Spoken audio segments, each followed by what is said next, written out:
If you're under the age of 7, you're in the dream state in your mind 100% of the time. Really?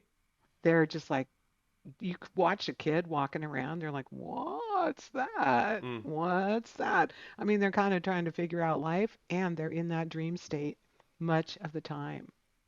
So when I was a kid, I remember having this dream.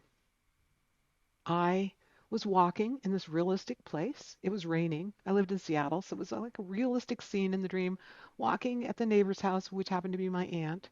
Under her deck, drip, drip, drip, water was dripping on me. I could see water at my feet. I'm splashing in this kind of like puddly water, and I look over my shoulder and notice that there are 3 men in a tub. Rub-a-dub-dub, 3 men in a tub are in my dream.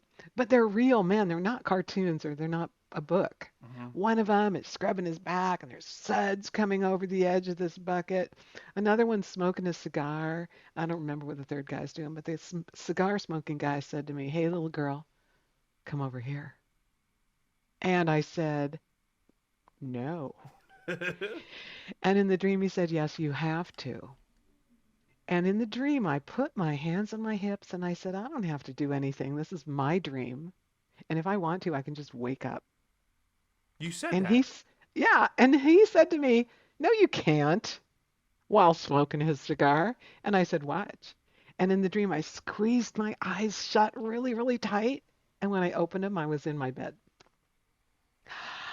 And I thought, that's so cool. I'm going back to that dream and I'm going to say neener, neener, neener. And I closed my eyes and went right back to sleep, but I did not go back into that dream.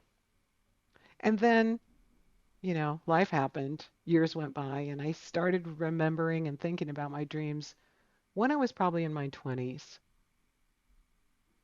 But imagine being so aware that you were in the dream state when Yeah. you were in a dream, when you were a kid. No one taught me anything about dreaming.